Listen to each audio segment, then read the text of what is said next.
E aí, cristão, seja muito bem-vindo ao nosso canal. No vídeo de hoje nós vamos falar sobre a estrutura da Bíblia, né? Como ela foi formada e um pouquinho da história por trás da formação desse livro tão maravilhoso. A gente vai ter aí um período de 1600 anos, a gente vai ter cerca de 40 autores e 3 línguas diferentes, né? O grego, o hebraico e o aramaico.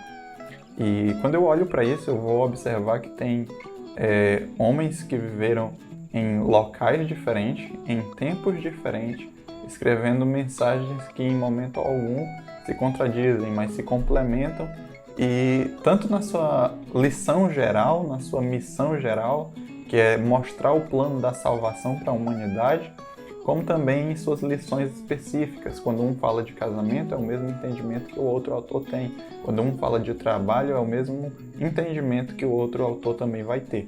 Então, a gente percebe que é algo muito maravilhoso isso, porque apesar de estarem em locais diferentes, não se conhecerem, esses homens foram guiados pelo Espírito Santo para desenvolver aquilo que a gente precisava ter hoje. Outra coisa também que eu observo é que a gente precisa conhecer essa formação até como defesa de fé, né? Para os protestantes, muitas vezes, é dito que a nossa Bíblia tem menos livros porque foram retirados livros dela, né? Mas não foi bem assim. A gente tem uma Bíblia, né, formada com 66 livros, 39 livros no Antigo Testamento e 27 no Novo. Como é que isso foi desenvolvido, né? Foi decidido por Lutero tirar livros da Bíblia? Foi decidido por alguém? Quem foi que decidiu isso? É o método que foi utilizado, né, para aceitação desses livros, para entender eles, para aceitá-los como inspirados da parte do Senhor. A gente vai ter alguns pontos que foram observados, que seria a origem apostólica. Os livros teriam que ser de algum apóstolo ou de pessoas que conviviam com eles, né? Pessoas próximas. Nós vamos ter aí 4 evangelhos, o que foi escrito por Lucas, por Mateus, por Marcos e João. Nós vamos ter Lucas, que não era um apóstolo, e vamos ter também Marcos, que também não era um apóstolo. A gente tinha João e Mateus. Esses dois, eles eram próximos de apóstolos, né?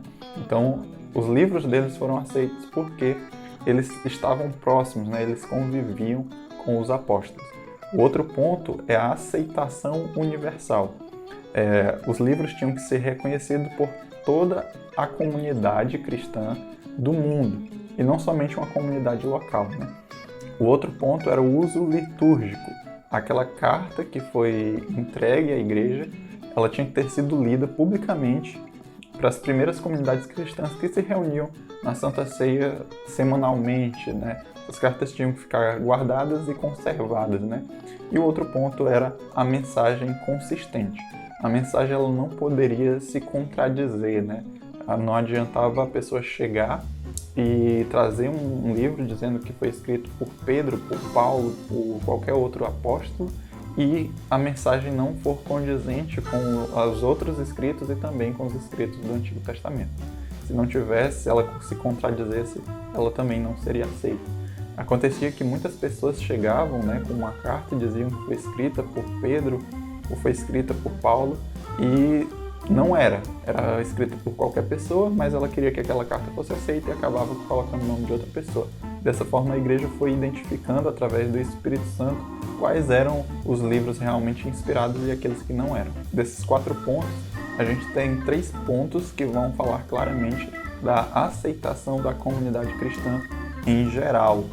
E quando a gente observa isso, né, no ano 300, a igreja de Roma, tentou, em um concílio local, acrescentar esses 7 livros, né? E eles já utilizavam a Bíblia com esses 7 livros acrescentados, mas não foi aceito universalmente pela igreja, né? Até então aceito eram 66 livros. As igrejas que defendem a Bíblia com mais de 66 livros, né, acrescentando aí 1 Macabeus, 2 Macabeus, Sabedoria, Tobias, Judite, Baruque e muitos outros livros apócrifos, eles vão oficializar, né, nas suas Bíblias, essas igrejas, aí a partir do século XVI, ou seja, 1600 anos depois de Cristo, em resposta aí à Reforma Protestante. Acredito que eles já usavam, né, mas oficializaram a sua Bíblia com esses livros acrescentados. Mas a igreja, como eu já disse, né, até 400 anos depois de Cristo, já aceitava esse modelo com 66 livros. E aqui a gente já diz muita coisa, né? Durante a Reforma as pessoas dizem que Lutero tirou 7 livros.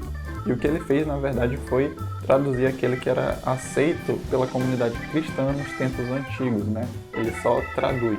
E muita gente fala também que Lutero tirou Tiago, e na verdade ele não tirou, né? Os livros que um dos livros, né, como o de Tiago, que ele disse que não era tão importante porque ele dizia que tudo que tinha em Tiago tinha nos outros evangelhos e que faltava alguma coisa no livro de Tiago, né? E a gente vê que a carta de Tiago era algo muito importante. Eu particularmente gosto muito da carta de Tiago. E na sua segunda edição da Bíblia, quando ele vai traduzir, ele já se pronuncia não mais dessa forma, né? Ele não diz mais que aquele não era um livro importante. Então, a gente não tem aí Lutero tirando livros da Bíblia. Então era isso que eu queria comentar com vocês. Se você gostou, deixa o like aí, comenta no vídeo e até o próximo.